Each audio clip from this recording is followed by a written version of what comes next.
All right, we're talking about percentages in lifting. I'm going to share how I use them, my thoughts around them. And I know that I have some opinions that are probably going to be different than most people, maybe all people, I don't know. But it's a very common question. People ask me, how much weight should I use? Or when coaches build programs, it's very common for them to put percentages next to the reps and sets. So when people ask me, how much weight should I use? I think people are afraid to say this. I think the best answer is I have no idea. How in the world am I supposed to know? I don't know, you know, what I'm going to be lifting. Honestly, honest to God, I go to the gym every day. I lift every single day. I don't know what weight I'm going to use. We'll find out when I get there. All I know is I'm doing triples or doubles or whatever. I know the exercise. After that, I have no idea. And there's a couple issues I have with percentages. The first one is percentage of what? I've worked with many people and I have learned that most people, they want to use their best lift ever. That doesn't matter if it was 6 months ago. It doesn't matter if Joey helped them just a little bit and they counted it in their head. They are going to use that number. So if you say 85%, they're using that number. Even if it was a one-off and they'll never do it again, or it's been a year since it happened, I've learned that they don't want to use a number that's less than the number they think they can lift. It's a lot like sprinting. You know, I'll meet an athlete, oh, I run a 4.4. Well, we'll run, and no, they run a 4.8. There's a lot of that, especially with young athletes. So they've got their buddies around them, you know, especially in the team setting, got your buddies around you, 80% of what? Oh, I hit that 400 one time. Remember that one time? I even have some lifters some power lifters, and no, there's seasons. They have ups and downs where the percentages change, and that's really the main issue I have is the percentage changes, especially in powerlifting. When you lose and gain weight, I have people who will train a whole off season, and then for competition, they'll have to be under a certain weight. Well, guess what? When you drop weight, your strength changes, everything changes. So there's a ton of variables. And the other thing I've mentioned in other videos is, let's say I max out today in bench press and I hit 300 pounds. And then my next bench press session's 3 days from now. What are the chances my bench press max that day isn't 300? And if I'm basing my whole, you know, what I'm going to do that day on the idea that I should be able to lift 85% or 90 or whatever it is, well, I might get frustrated when it doesn't happen. And then I might not understand why that happens. Everybody's done this. Everybody, if you're a coach or if you're lifting yourself, and you don't have to be an athlete. You could be in the gym lifting on a fitness level or just recreational lifting.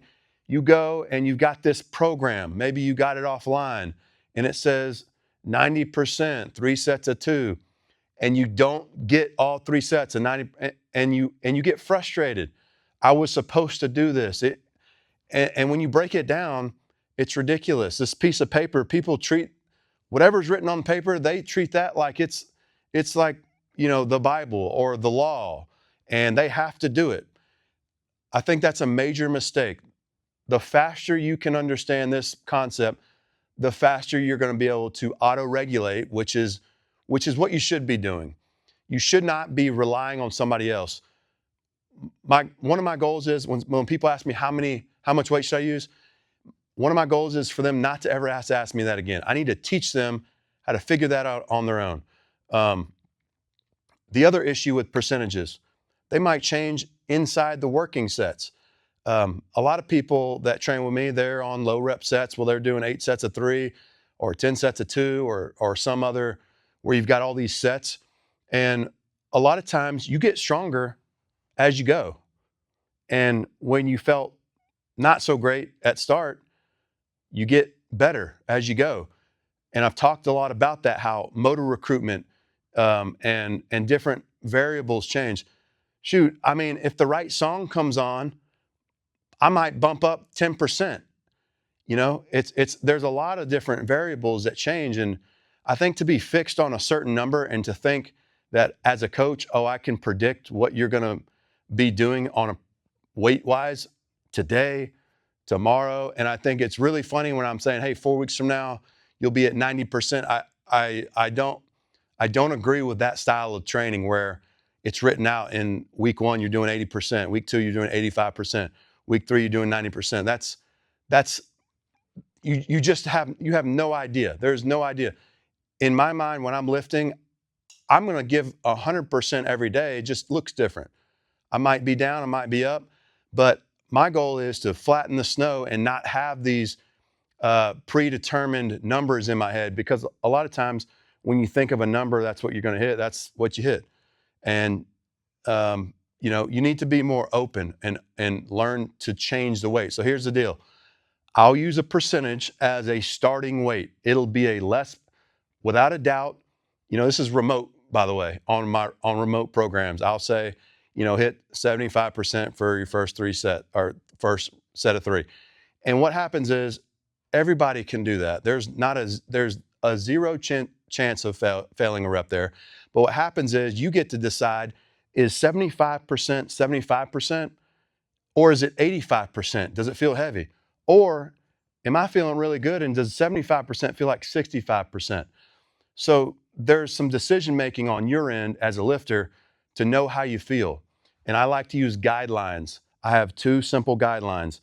If my goal is to complete X amount of reps, total reps, and I say we're going to do it in 10 sets of 2, well, the last thing I want is to fail and have to take the weight off.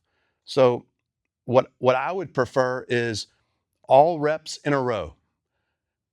And this is another controversial thought I have that I don't think many people share. If I'm doing a set of 5, I'm doing 5 reps in a row. Most people, especially on squats, they'll do a rep, they'll take a breath, they'll do a rep, take a breath.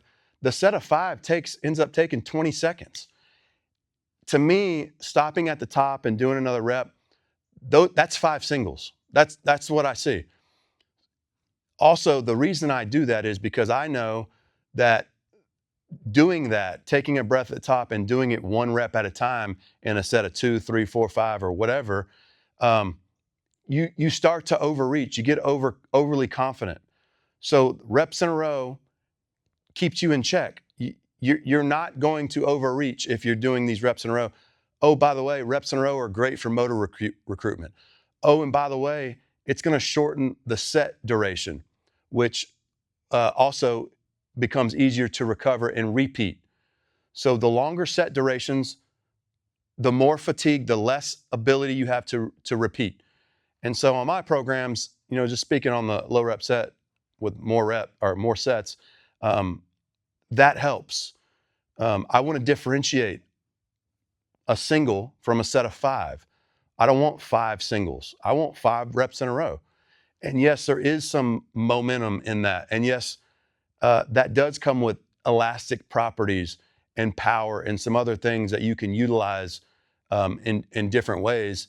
I think that's a great thing. I hate when people, they'll criticize me for using momentum. And for the performance world, strength, power, and speed, all that, that's a good thing. You want elastic muscles. You want the ability to change direction fast and move the bar, without having to have it, I'll say it like this. If you ever watch bull riding, it's very chaotic. It doesn't look like they have control of the bull, right?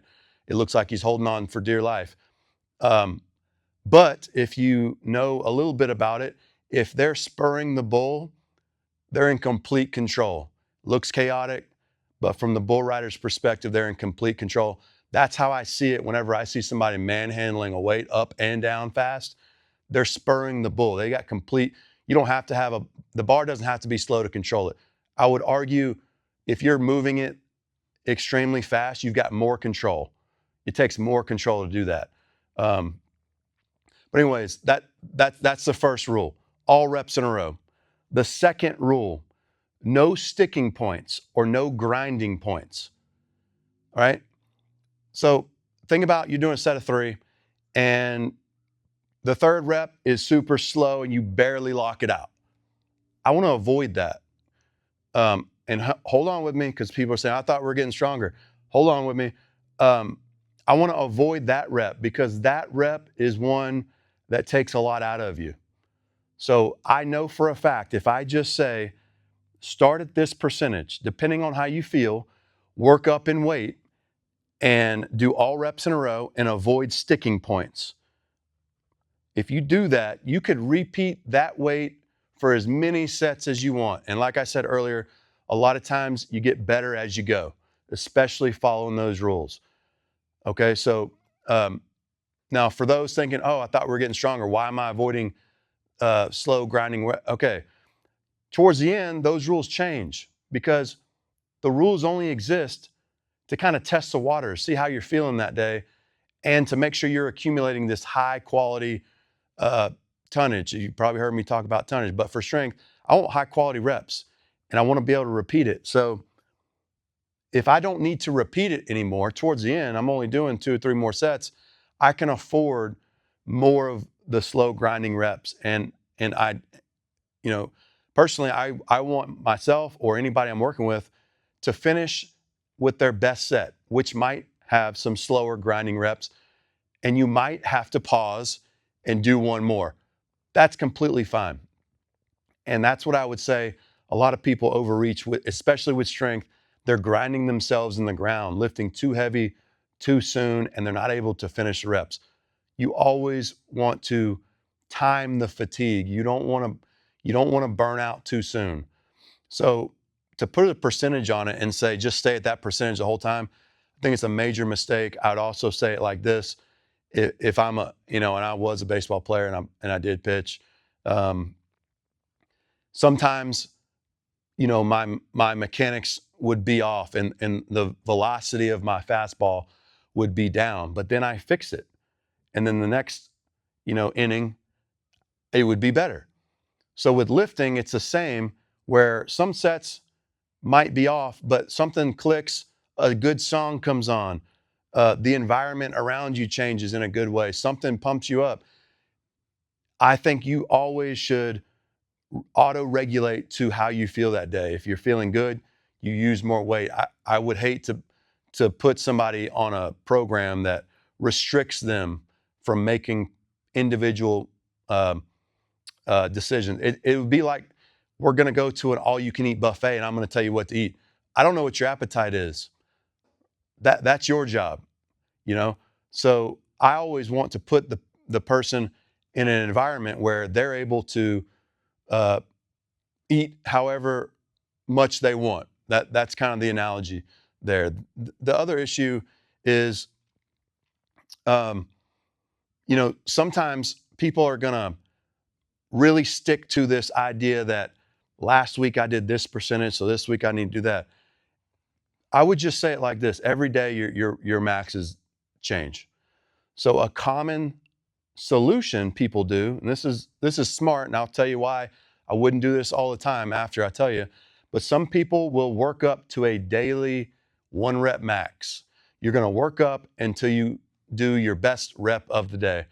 And then that tells you, obviously, if your max before this is 300 and you finish this 1 rep max on this day at 310 or 290, whatever it is, it just tells you where you're at that day. And then based on that number, I do this a lot in some of my programs, I'll say work up to a top set of 1 without failing.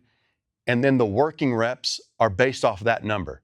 So I'm not basing my number off of a max I did 3 weeks ago or a month ago or whatever. I'm allowing you to push the weight and hit your top set. And then I'll say start these pause reps or these sets of 3. It's called a back down, where you lift more weight and then you take weight off to do more sets and reps. I'll tell you start at 80%, and then I enforce the same rules. Start at 80%, but if you can bump up, because what the heavier weight does is it recruits more motor units. It recruits more, right? Because motor unit recruitment is based on need. Heavier weight requires more than lighter weight. Just stick with me and keep it simple. There's semantics and nuance, but that's the general concept. So when you take the weight off to do your working reps or accumulate more working sets, it tricks your body. You recruited X amount of motor units for that heavier weight. And now this 80%, it feels really light. Potentiation is an idea where you do something that excites your nervous system or muscle fibers or both, and then you do something that requires less demand.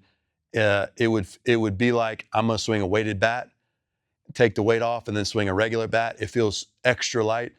That's what you can do in the weight room sometimes with these back down sets. But more importantly, it just gives you an idea where you're at for that day. So the problem with that is, if you could imagine, and real quick, there's a person I'm working with online right now. Their main goal was to dumbbell bench press 100 pounds. So we use this technique, not every day, but a lot, to give them more shots on goal, to give this person more shots to hit his goal, because it's a great way to sneak in. You need to perform more 1-rep sets. People think that's only for max testing. A submax single, 10 sets of 1, is extremely useful. There are many uses for it. But anyways, the problem with this method is you don't want to do the same thing every day, but also it takes a little extra time, because you got to warm up and you work up all the way to your max. And then you got to take the weight off and do all the working sets. It can take a little bit longer, but it's a great way to see and auto-regulate to match where you're at that specific day. All right, and here's my biggest pet peeve with percentages is some coaches will use it to purposely, make somebody lift less just so they can lift more next week and say they got better. I saw this lifter hit a lift on bench press, and they did it with ease. And they said, we'll move up 5% next month. You could do 5% more literally next minute. It drives me nuts. You don't want to train that way. If it's there, you want to get it. I teach people all the time, just going back to the idea that whatever's on paper is the law and they have to follow it completely. It's a guess. It's a framework to say this is the direction we're going, and you have to navigate after that. This is an estimation. I have no idea. I have no idea what's best for that day, especially 6 weeks from now. I'm not going to write a 6-week program and tell you when I wrote it, I was 1,000% sure 6 weeks from now that's what we should be doing. In fact, most of the time you write a 6-week, a 12-week, whatever it is, you end up changing it. So the metaphor in the coaching world is every program is written in pencil. You have to make changes. So this idea where you purposely wait to lift more weight just so you can say you did more, that's ridiculous. It doesn't. It works if you're trying to fool people, but if you're looking to get your biggest and strongest, the sooner you do it, the sooner you expose yourself to this stuff, the sooner you get to the next one and the next one. But holding back just to say that, in 2 weeks you'll do more, I don't get that. It doesn't make sense to me. So I like the idea that everybody's going to be unique and they're going to have their own way of interpreting or dealing with hard things. Some people are diving right into it and they want to really get after it. They got a big appetite. Some people are a little bit more cautious, and that's cool. I think both people should be able to go into their program or their training in their own way. And if I'm thinking of two lifters, very different. One's very cerebral. They want to know every detail of why, which I like, but also that can get in your way. And the other person, it's like they see red. There's nothing, and so I got to speed one person up. I got to slow one person down. It's always best to be in the middle. Always best to be in the middle. You don't want to grind yourself in the ground. So the last thing I'll say on these percentages and this whole concept here is, when people start, especially when they start my program, the worst thing you could do is lift too heavy too soon, especially with these higher rep sets, and you don't finish your reps and sets. So I'll say this, and hopefully it means it helps anybody who runs into this issue. You should not be redlining multiple times a day. You shouldn't even be redlining. When I say redlining, you shouldn't be failing lifts. You shouldn't be absolutely just giving it all with all your, bloodshot eyes and push. That doesn't happen every lift. And, I know people that do that, and they have to learn to, I'm thinking of another lifter that has learned to do this. You have to know when to push and when to pull back, and you've got to know that you can't just run yourself into the ground. So some alternatives outside of what I've laid out today with the guidelines: all reps in a row, avoid the sticking points. Outside of that, it's your interpretation. Lift as heavy as you can with those two rules in place. Wait to the last set or two to push it. Aside from that advice, the other methods are rate of perceived exertion. It's a scale. I'm going to simplify it. Let's say 1 to 10. 1, you're sitting on a couch. You perceive that rate of exertion as a 1. And then a 10 would be an absolute max out, bloodshot eyes. It was the hardest you could absolutely push. That is an alternative. The problem with RPE is it is subjective. So when I talked about the athletes, one's very conservative, one's very not conservative. I'm speeding one up, I'm slowing one down. Their interpretation of RPE is different, but it's an alternative to not get fixated on a percentage and kind of judge how hard was it. Doesn't matter what the weight was. So a lot of times in my programs, I offer a starting percentage and an RPE.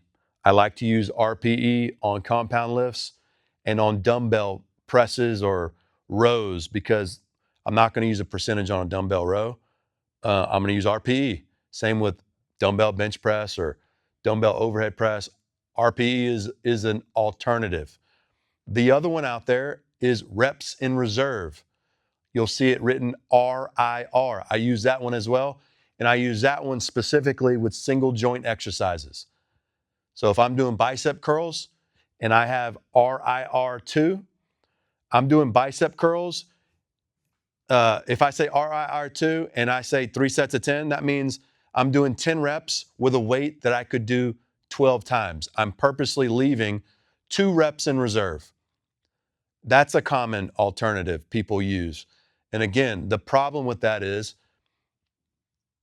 it's subjective. Some people are going to stretch it, or, we've all seen the lifter, if you're already know about this, we've all seen the lifter red line on a squat and then be like, that was RPE 6 or RIR 3. And you're like, dude, no, that was literally that was your actual literal max. So there's flaws with all of it. The best solution is to learn lifting instincts. The sooner you learn instincts, how to make decisions in the moment, the better you're going to be off. It's great to rely on somebody that has instincts, but don't rely on a piece of paper, because the piece of paper, that was a guess. That's just a direction. Everything else, you've got to learn to make decisions on your own. And if you can do that, I think your success in the weight room, it doesn't matter what level, if you're an athlete, recreational lifter, fitness, your recovery is going to be better, your performance is going to go up, it's going to be more enjoyable, and you're going to, most of all, avoid these frustrations. And that's sometimes the main goal for me as a coach, is avoid putting people in situations that cause frustration. So I hope this helps. If you know that somebody can benefit from hearing this, send it to them and let me know how it goes.